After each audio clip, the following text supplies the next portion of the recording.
Hello दोस्तों। I hope आप सब अच्छी होंगे। आज का जो टॉपिक है वो है ताजमहल। आज का टॉपिक ताजमहल बहुत इंटरेस्टिंग टॉपिक है। इसको पढ़ने में बहुत ही मजा आएगा। बिना टाइम खराब करते हुए चलिए स्टार्ट करते हैं पहले हम हिस्ट्री ऑफ ताजमहल। हर कोई चाहता है कि वे एक बार ताजमहल जरूर देखे। इस महल को शाहजहां ने अपनी बेगम मुमताज के लिए बनाया था। इसे देखने के लिए प्रतिवर्ष दुनिया भर से लाखों की संख्या में पर्यटक भारत आते हैं। सूरज की रोशनी हो या फिर चांद की चांदनी, ताजमहल हर रोशनी में अलग रंग के साथ खूबसूरत दिखता है। जब शाम होती है तो वो अलग अलग रंग का दिखता है, जब सुबह सूरज निकलता है तो अलग रंग का दिखता है, रात में वो अलग रंग का दिखता है।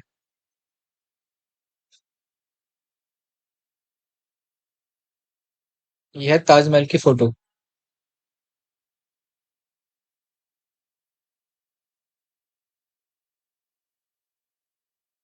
पॉइंट नंबर वन, ताजमहल को शाहजहां ने अपनी बेगम मुमताज की याद में बनवाया था और मुमताज की मौत 14वें बच्चे को जन्म देते हुई थी। ताजमहल को 1983 में यूनेस्को विश्व धरोहर स्थल में सम्मिलित किया गया। इसके साथ ही ताजमहल को सबसे ज्यादा प्रशंसा पाने वाली अतियुक्त मानवीय कृतियों में से एक बताया गया है। और आप सबको पता ही होगा कि ये हमारा सेवन वंडर वॉल है, सातवां अजूबा है विश्व का।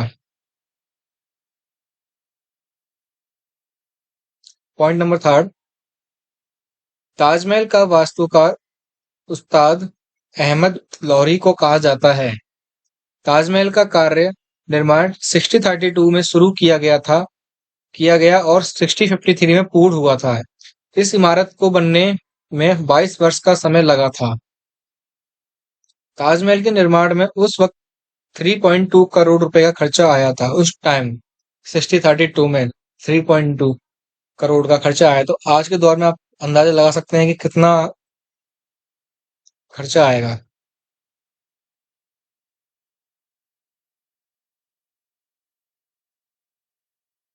ये शाम के टाइम जब इवनिंग होती है तब ये गुलाबी रंग का दिखाई देता है।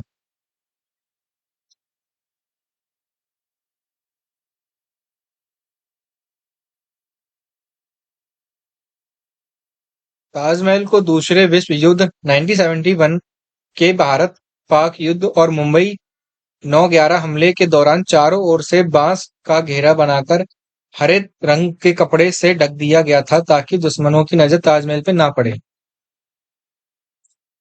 ये तब कब की बात है? ये 1971 की बात है, जब भारत और पाकिस्तान में युद्ध चल रहा था, तो उनकी नजर ताजमहल पे ना पड़े इसलिए इसको ढक दिया गया था। पॉइंट नंबर सेवन, ताजमहल के निर्माण के समय बादशाह शाहजहां ने इसके शिखर पर सोने का एक कलश लगवाया था। इसकी लंबाई 30 फीट 6 इंच की थी। कलश करीब 40,000 तोले सोने से बनाया गया था। 40,000 तोला। पॉइंट नंबर एट, ताजमहल को 1857 में एक हमले के दौरान थोड़ा सा नुकसान हुआ था, लेकिन लॉर्ड कर्जन ने इसे 1908 में दोबारा ठीक करवा दिया था, क्योंकि तब तक इसे विश्व भर में ख्याति मिल चुकी थी। कब की बात है ये? 1857 में। 1857 में हमले में थोड़ा नुकसान हुआ था और 1908 में इसको दोबारा ठीक करा दिया गया था। 1908। ताजमहल लकड़ियों पर खड़ा हुआ है। यह जो उसकी नींव है वो लकड़ियों पर बनी है। यह ऐसी लकड़ियां हैं जिसे मजबूत रहने के लिए नमी की जरूरत पड़ती है, और यह नमी ताजमहल की बाएं तरफ यमुना नदी से मिलती मिलती नहीं तो अब तक ताजमहल गिर गया होता।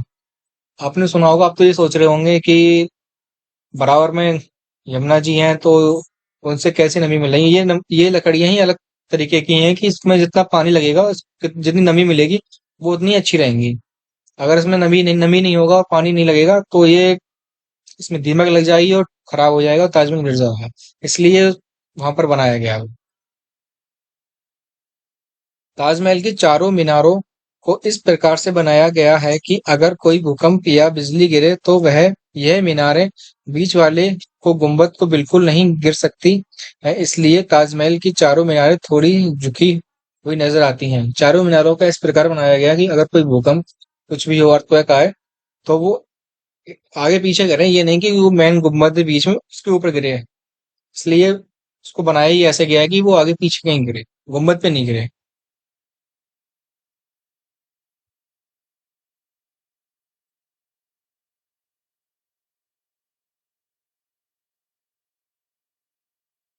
ताजमहल 42 एकड़ की जमीन पर बना कर तैयार किया गया है। इसको बनाने के लिए करीब 20,000 से अधिक मजदूर लगाए गए थे। इसके गुंबद बनाने के लिए 15 वर्ष लगे थे। जो गुंबद मैन वाला है, इसको 15 वर्ष लगे थे बनने में।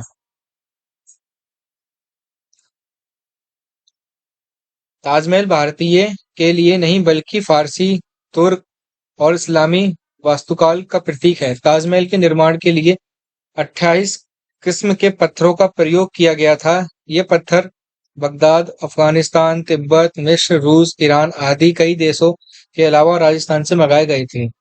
इन पत्थरों का ही कमाल है कि ताजमहल सुबह गुलाबी, वो मैंने गलती से इवनिंग में गुलाबी बता दिया था, इवनिंग में नहीं, सुबह गुलाबी दिखता है, मॉर्निंग में। सुबह गुलाबी, दिन में सफेद और पूर्णिमा की रात सुनहरा नजर आता है।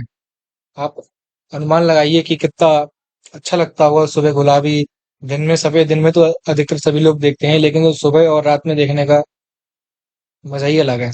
सुबह गुलाबी और शाम को सुनहरा है, पूर्णिमा की रात में।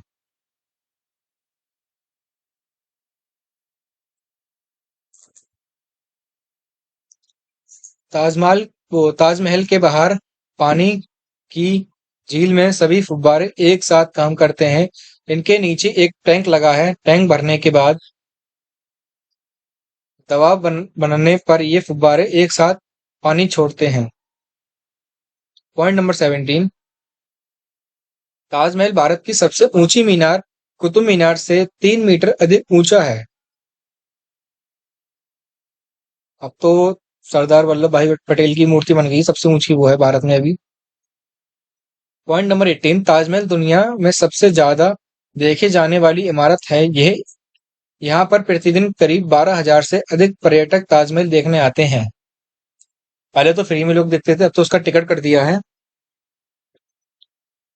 आई थिंक बाहर से देखने के 50 रुपए और अंदर जाने के गुम्बद में 200 रुपए चार्ज होता है। Point number 19। ताजमहल से प्रेरित होकर बनी विश्व की अन्य इमारतों में ताजमहल बांग्लादेश, औरंगाबाद, महाराष्ट्र में बीबी का मकबरा, अटला अटलांटिक सिटी, न्यू जर्सी स्थित ट्रम्प ताजमहल और बिलबाओ की विस्कर्जिन स्थित ट्रिपोली श्राइन टेम्पल है। Point number 20। कहा जाता है कि जब ताजमहल को पूरा बना दिया गया था, तब शाहजहां ने सभी कारीगरों एंड मजदूर सिर्फ कर सभी के हाथ कटवा दिए थे, जिससे वे ताजमहल जैसा अन्य दुनिया भर में ना बना सकें कुछ और।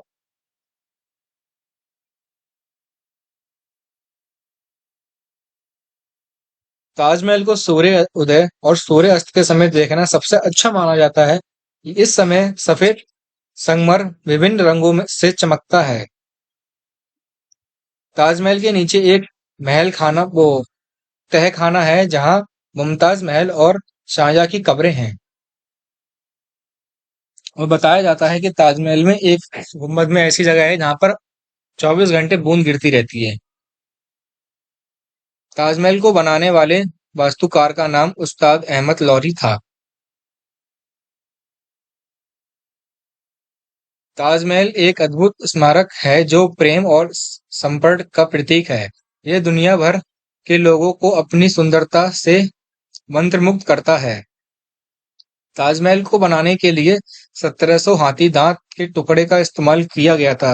हाथी दांत बहुत महंगा होता है, अब तो मिलता ही नहीं है। ताजमहल की गुंबद की ऊंचाई 73 मीटर है। ताजमहल के चारों ओर मीनारें हैं जो प्रत्येक 40 मीटर ऊंची हैं।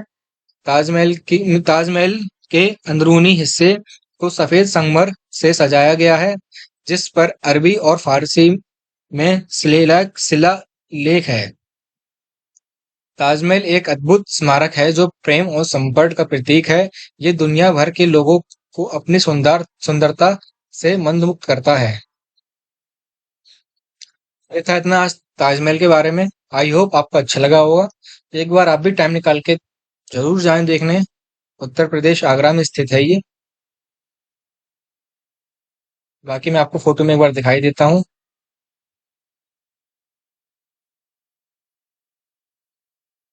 चलिए आज के लिए इतना ही।